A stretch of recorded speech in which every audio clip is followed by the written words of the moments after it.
అందరికీ నమస్కారం. మన తెలుగు వాచకం ఛానల్కి స్వాగతం, సుస్వాగతం. ఈరోజు మరో మంచి కథతో మళ్ళీ మీ ముందుకొచ్చాను. అదేనండి, కొంగ దొంగజపం కథ. గుర్తుందా? మన చిన్ననాటి కథ కదా. ముందుగా ఒక చిన్న మనవి, ఈ వీడియోకు లైక్ చేసి మా ఛానల్ను సబ్స్క్రైబ్ చేసుకోండి. ఇక ఆలస్యం చేయకుండా కథను మొదలెడదామా? ఒక ప్రశాంతమైన గ్రామం దగ్గర ఒక అందమైన చెరువుండేది. ఆ చెరువులో చాలా చేపలు సంతోషంగా జీవించేవి. ఆ చెరువు దగ్గర ఒక ముసలి కొంగ ఉండేది. వయస్సు పెరగడంతో అది చేపలను పట్టలేకపోయేది. రోజురోజుకూ దానికి ఆకలి పెరిగింది. ఒకరోజు అది ఒక యుక్తి ఆలోచించింది. చెరువు ఒడ్డున నిలబడి తల వంచుకుని బాధగా కనిపించింది. చేపలు అడిగాయి, "ఏమైంది కొంగమ్మా, ఎందుకు బాధగా ఉన్నావు?"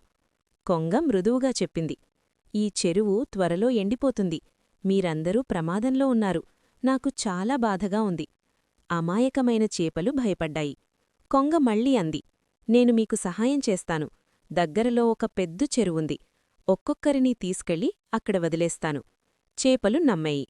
అలా కొంగ ప్రతిరోజూ ఒక చేపను తన ముక్కుతో పట్టుకుని ఎగిరివెళ్లేది. కాని అది పెద్ద చెరువుకు తీసుకెళ్లలేదు.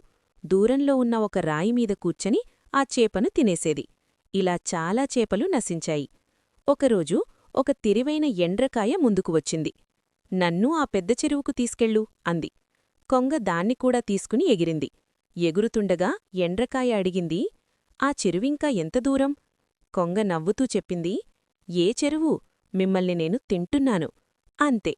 ఎండ్రకాయ వెంటనే తన బలమైన పంజాలతో కొంగ మెడను గట్టిగా పట్టుకుంది. కొంగ ఊపిరాడక ఉక్కిరిబిక్కిరై ఆకాశం నుండి గిరాగిరా తిరుగుతూ కిందపడిపోయింది. కొంగ ప్రాణాలు కోల్పోయింది. ఎండ్రకాయ సురక్షితంగా చెరువుకు తిరిగివచ్చి మిగతా చేపలకు నిజం చెప్పింది. అప్పుడు చేపలు తమ తప్పు గ్రహించాయి. ఇందులో మనకు తెలియాల్సిన నీతేమిటంటే, కపటుల మాటలు నమ్మకూడదు. తెలివి మరియు జాగ్రత్త మనల్ని రక్షిస్తాయి. ఎలా ఉందండి? చాలా బాగుంది కదా. చివరిగా ఒక చిన్న మాట, ఈ వీడియోను లైక్ చేసి సబ్స్క్రైబ్ చేశారని ఆశిస్తున్నాను. మా వీడియోను ఆదరించినందుకు హృదయపూర్వక ధన్యవాదాలు. మరో మంచి కథతో త్వరలో మళ్ళీ మీ ముందుకొస్తాను. అంతవరకు ఉంటాను. Bye bye.